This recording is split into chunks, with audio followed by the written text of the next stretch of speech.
بیان کیا کہ وَإِذْ قُلْنَا لِلْمَلَائِكَةِ وَلَقَدْ خَلَقْنَاكُمْ، ہم نے تمہیں پیدا کیا، اور کیسے؟ مٹی سے، آدم کو۔ پھر ہم نے فرشتوں کو حکم دیا کہ آدم کو سجدہ کرو۔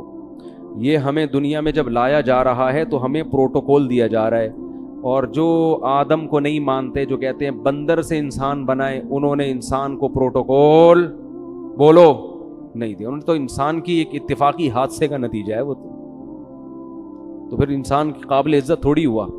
ہمیں بتایا جا رہا ہے کہ انسان جب دنیا میں آیا بڑے اہتمام کے ساتھ آیا تھا، وہ ایسے ہی نہیں آ گیا، ساری مخلوق نے اس کو، آدم کو سجدہ کیا۔ شیطان اڑ گیا، اللہ نے کہا کہ تو نے سجدہ کیوں نہیں کیا؟ قال انا خیر منہ، میں اس سے بہتر ہوں، خلقتنی من نار، تو نے مجھے آگ سے بنایا اور اسے مٹی سے بنایا، آگ مٹی کو سجدہ نہیں کر سکتی۔ قرآن کہتا ہے ہم نے کہا فاہبط منہا، دفع ہو جا یہاں سے، نکل جا یہاں سے، تجھے اس کی اجازت نہیں ہے کہ میرے حکم کے سامنے تو تکبر کر، انک من الصاغرین، آج سے تو میری نظر سے گر گیا ہے۔ بجائے توبہ کرنے کے شیطان نے کہا انظرنی الی یوم یبعثون، اے اللہ مجھے قیامت تک کے لیے زندگی دے دے۔ اللہ نے فرمایا انک من المنظرین، میں تجھے قیامت سے پہلے موت نہیں دوں گا، کر لے جو کرنا ہے۔ قال فبما اغویتنی، اے اللہ اس آدم کی وجہ سے تو نے مجھے گمراہ کیا ہے، لأقعدن لهم صراطک المستقیم، جب بھی یہ آدم سیدھے راستے پہ چلے گا میں اس راستے کے سامنے آ کر بیٹھ جاؤں گا، نہیں چلنے دوں گا۔ یہ جیلسی، حسد، اس کی وجہ سے ہوا، اس کی وجہ سے حسد میں آ گیا۔ ثم لآتینہم من بین ایدیہم، اے اللہ، یعنی چیلنج کر رہے اللہ کو، میں اس کے سامنے سے بھی آؤں گا، اس کے پیچھے سے بھی آؤں گا، دائیں سے بھی آؤں گا، وعن شمائلہم، بائیں سے بھی آؤں گا، ولا تجد اکثرہم شاکرین، اے اللہ ان میں سے اکثر کو تو دیکھے گا کہ وہ تیرے شکر گزار نہیں بنیں گے۔ 100% کا تو میں چیلنج نہیں کرتا، لیکن اکثریت کو جہنم میں پہنچا کے چھوڑوں گا۔ کیسے چیلنج کر رہا ہے؟ یہ نہیں کہہ رہا کہ میں سب کو گمراہ کرنے کی کوشش کروں گا، نہ ریزلٹ بتا رہا ہے۔ یہ ایسے ہے جیسے کوئی آپ کو کہہ کر گئے کہ یار فلاں دہشت گرد ہے، اس سے لڑنا ہے۔ ایک طریقہ دھمکی کا یہ ہوتا ہے کہ میں اب تو نہیں چھوڑوں گا اس کو۔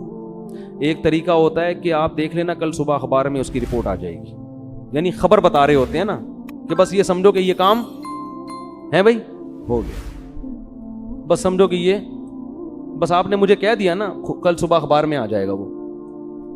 یہ طریقہ ہوتا ہے بڑی دھمکی کا۔ تو شیطان یہ نہیں کہہ رہا کہ میں سب کو گمراہ کروں گا، شیطان کہہ رہے اللہ میں خبر پیش کر رہا ہوں، لا تجد اکثرہم شاکرین، اکثر لوگوں کو تو دیکھے گا کہ وہ شکر گزار نہیں ہے۔ اور قرآن کہتا ہے وَلَقَدْ صَدَّقَ عَلَيْهِمْ إِبْلِيسُ ظَنَّهُ، شیطان نے جو دعویٰ کیا تھا نا، اس دعوے میں شیطان نے اپنے آپ کو سچا پایا۔ اکثریت کو شیطان جہنم کا ایندھن بنا چکا ہے۔ جب شیطان نے یہ کام کیا، اللہ نے کہا اخرج منہا مذءوما مدحورا، نکل جا یہاں سے ذلیل ہو کر اور دھتکارا ہوا ہو کر، یعنی بجائے توبہ کرنے کے اور چیلنج پہ چیلنج کر رہا ہے۔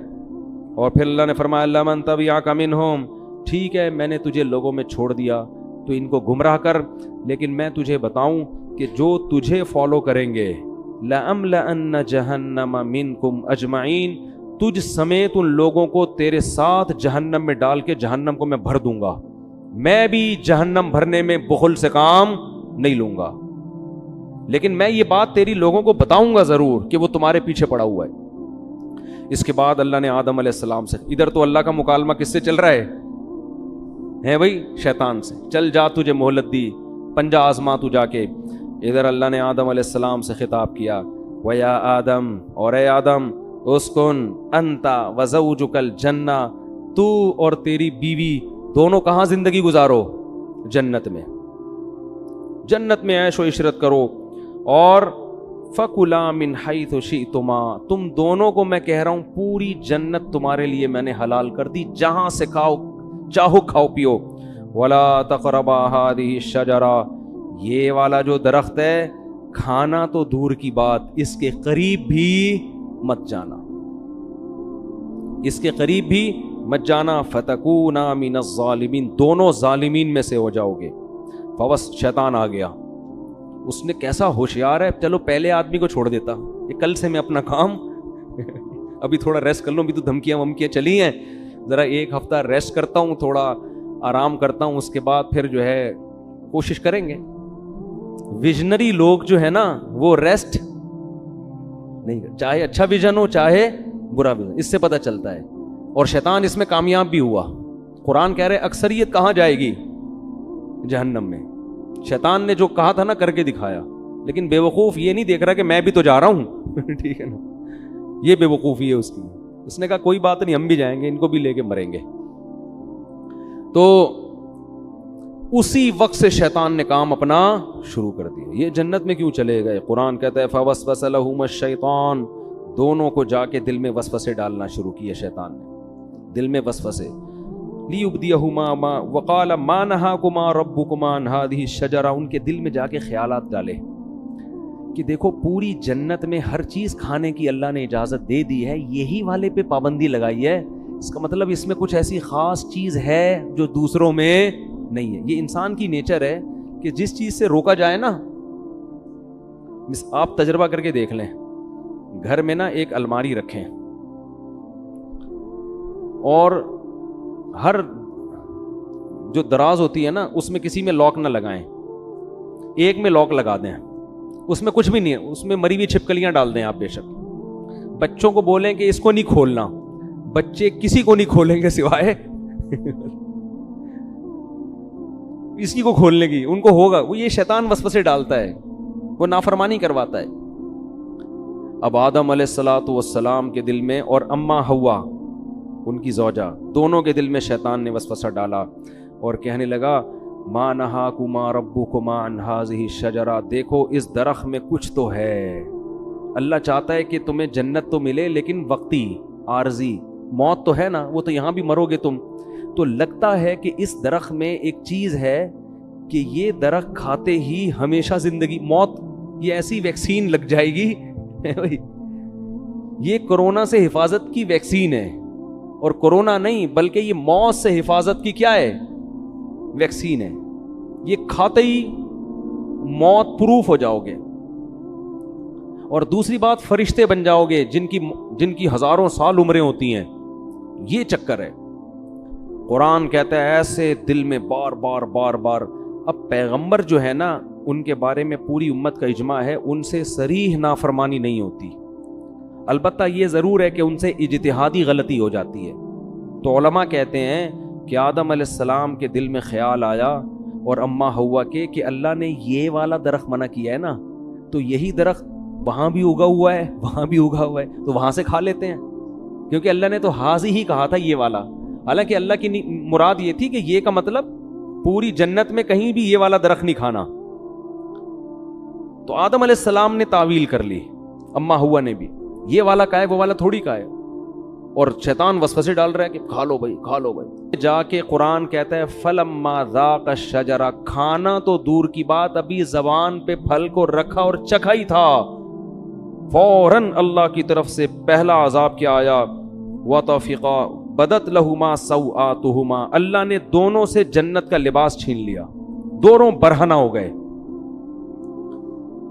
وطفقا یخصفان علیہما من ورق الجنہ، اور شرم کی وجہ سے جلدی جلدی جنت کے درختوں کے پتوں کو اپنے اوپر ڈالنے لگے. دیکھو دونوں میاں بیوی تھے، اور میاں بیوی کا آپس میں کوئی پردہ نہیں ہوتا. اس کے باوجود اس سے پتہ چلتا ہے کہ حیا کا تقاضا ہے کہ نارملی عام حالات میں میاں بیوی لباس کے اندر رہیں، ایک دوسرے کے سامنے اپنے سطر کو ظاہر مت کریں.